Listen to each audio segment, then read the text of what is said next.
High, আজকে আমি ২.৫ KG ওজনের দেশি মুরগি রান্না করবো মাটির চুলায়, গ্রামের বাড়িতে বসে। তো দেখতেই পাচ্ছেন মুরগিটাকে। তো এভাবে করে পরিষ্কার করে নিলাম। তারপরে পিস পিস করে এভাবে কেটে নিলাম।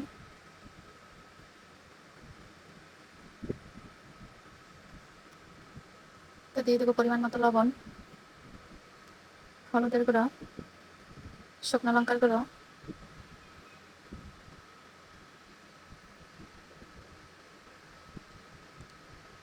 দিয়ে দেবো জিরে বাটা, আদা বাটা, রসুন বাটা, আর কিছু রসুনের আস্ত কোয়া,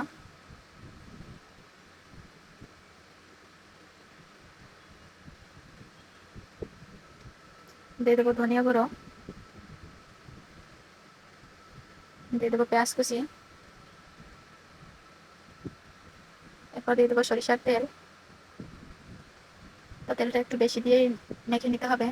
তো এইভাবে করে আমি মেখে নিলাম। কড়াইতে তেল দিয়ে দিব। তো তেলের ভিতরে আমি দিয়ে দিলাম তেজপাতা, দারচিনি, এলাচ। তো এগুলোকে আমি নেড়ে চেড়ে ভেজে নিলাম।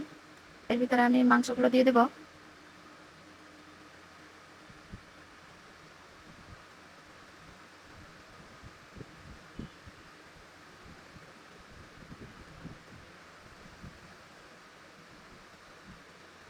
আমি এখন এটাকে নেড়ে চেড়ে ভেজে নিব।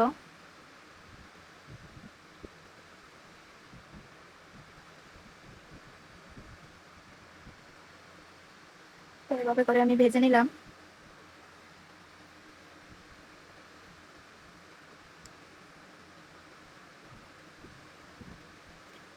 তো আলুগুলো আমি আগে থেকে ভেজে রেখেছিলাম।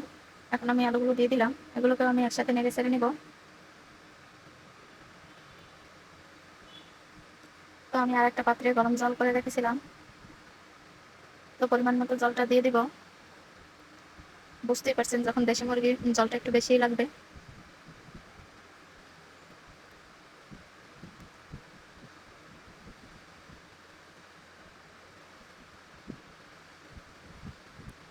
তো এভাবে করে আমি রান্না করে নিলাম। তো আপনারাও চাইলে এভাবে রান্না করতে পারেন মাটির চুলায়, খেতে কিন্তু অনেক মজার হবে। তো আমি এখন ফোড়ন দেওয়ার জন্য নামিয়ে নিলাম। কড়াইতে তেল দিয়ে দিলাম কিছুটা পরিমাণে গোটা জিরে। তো এগুলোকে আমি নেড়ে চেড়ে নামিয়ে নিব।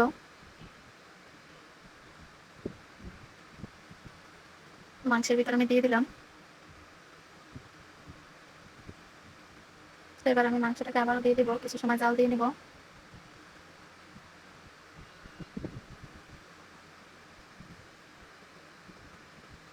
তো একটু নেড়ে চেড়ে নিলাম।